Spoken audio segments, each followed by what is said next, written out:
Sidang jemaah, apa beda Muhammadiyah dengan Salafi?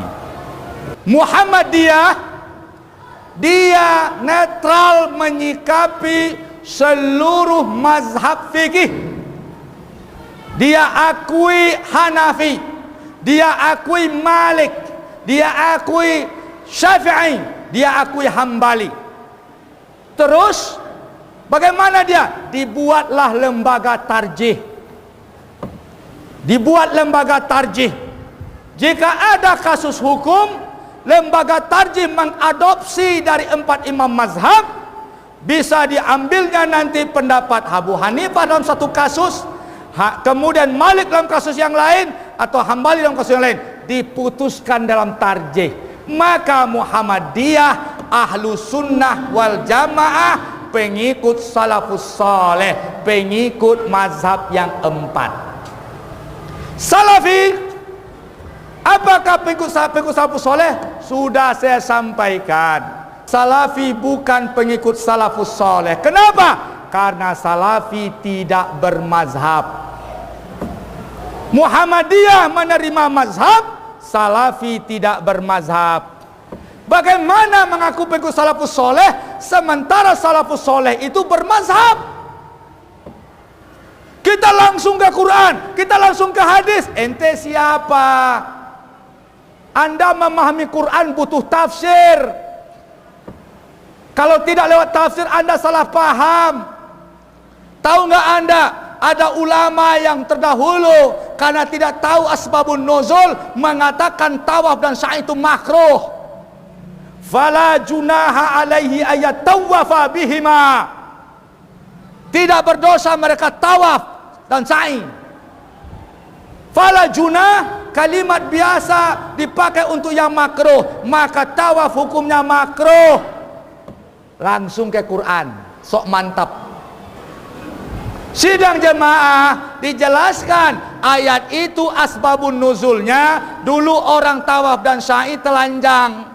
Tawaf dan sa'i itu karena telanjang aib di mata sahabat. Ketika sahabat diperintahkan tawaf dan sa'i, mereka dulu tawaf jahiliyah di tengah malam telanjang. Ketika itu sahabat akan disuruh, ketika sahabat disuruh tawaf dan sa'i, tertegun sahabat, bukankah ini tercela? Turunlah ayat fala junah, tidak berdosa, lakukan. Sidang jemaah, kita ini butuh guru.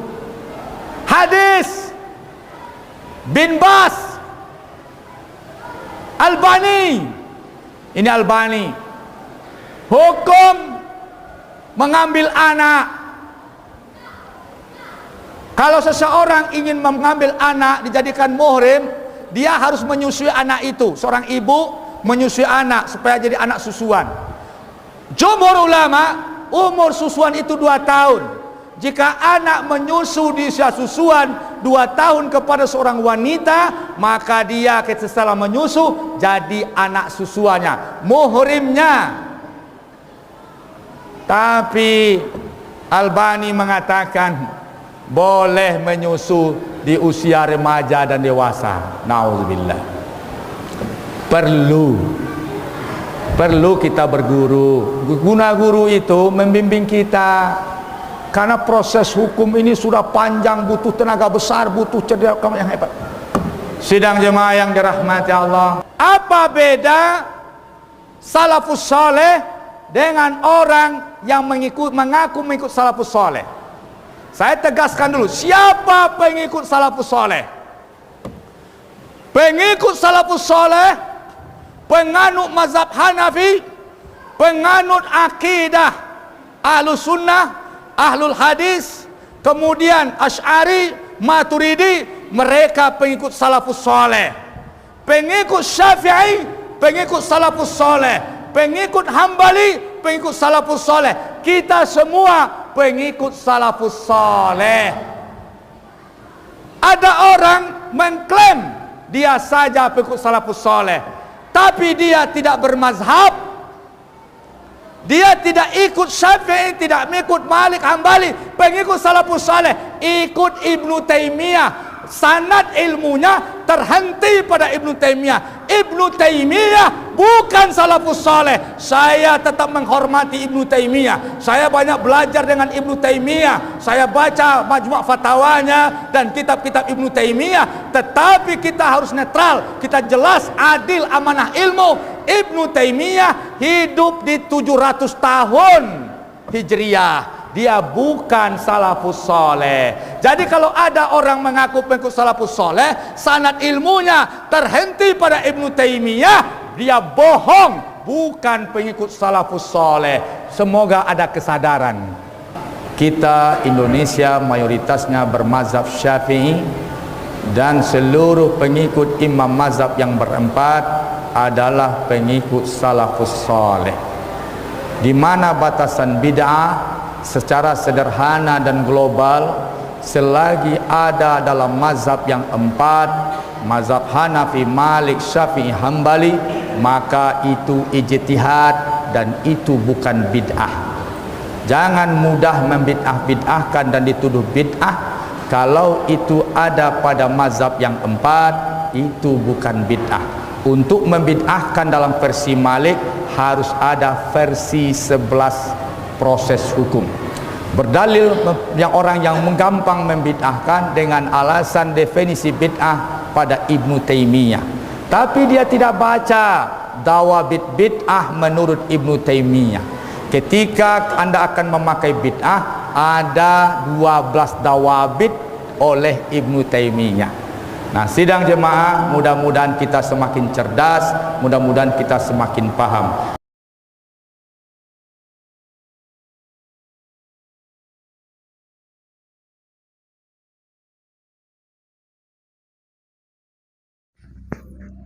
Bismillah.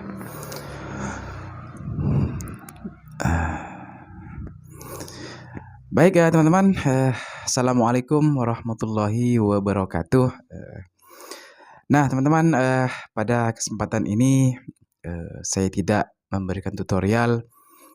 Saya hanya ingin mengucapkan terima kasih banyak kepada teman-teman semua yang sudah mensupport atau mendukung channel ini.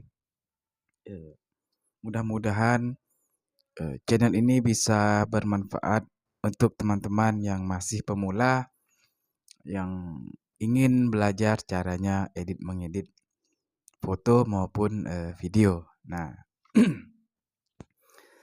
nah teman-teman, sekali lagi saya ucapkan banyak terima kasih kepada teman-teman yang masih pemula, yang sudah mensupport channel ini,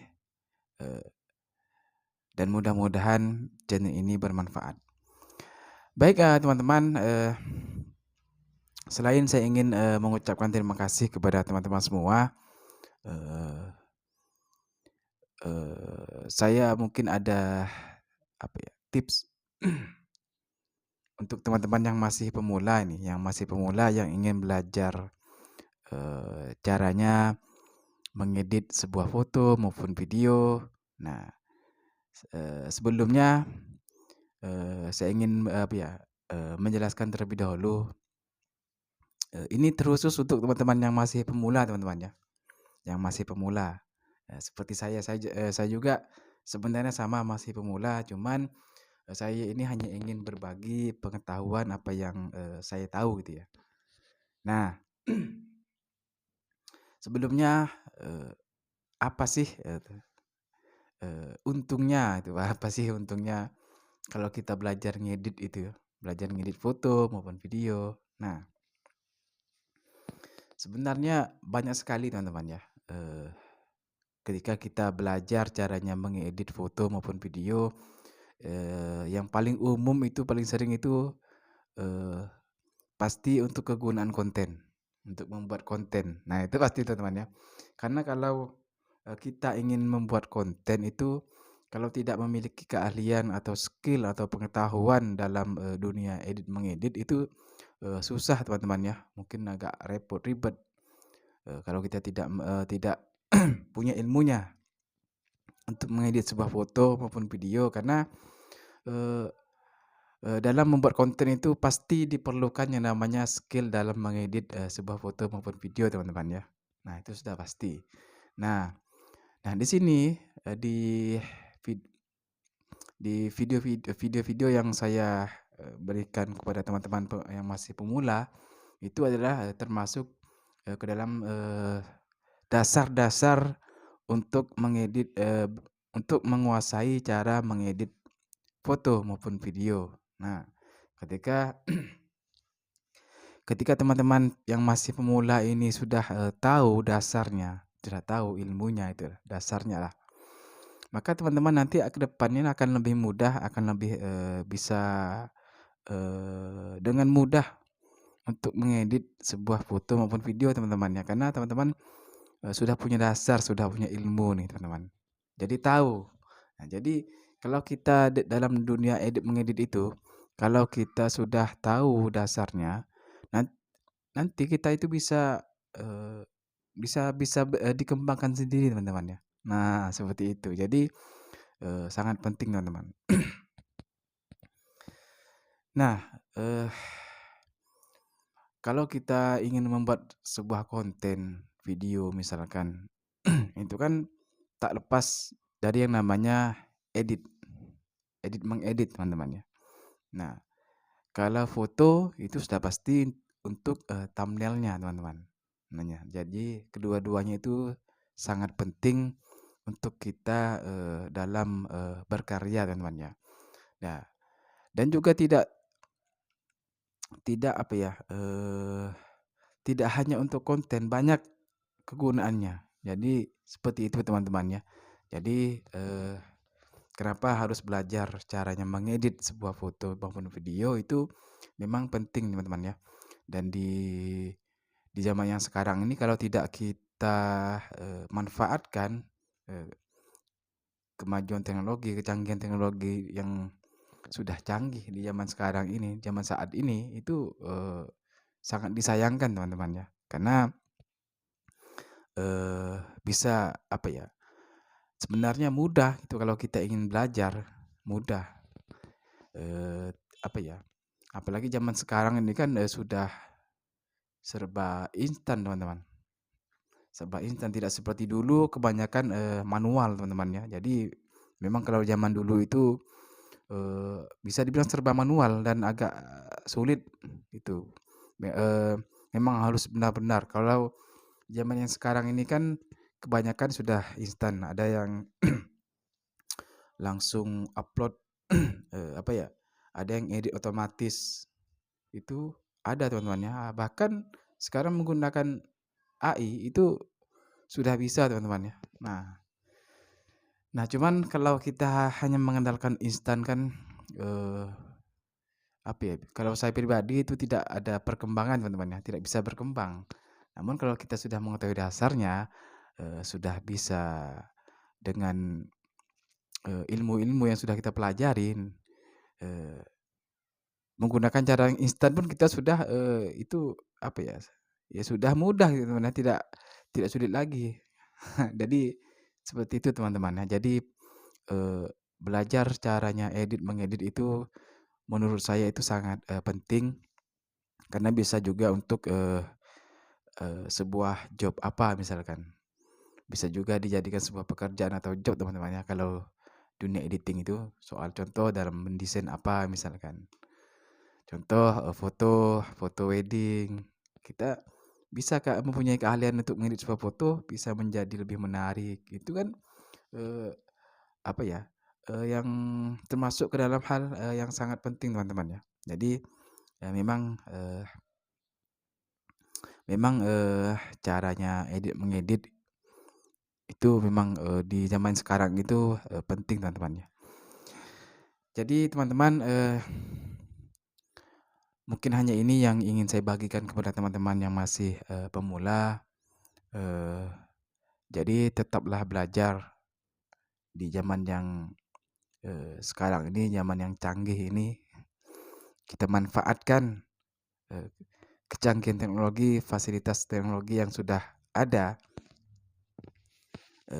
hanya dengan bermodalkan smartphone, Android maupun iPhone, itu kita sudah bisa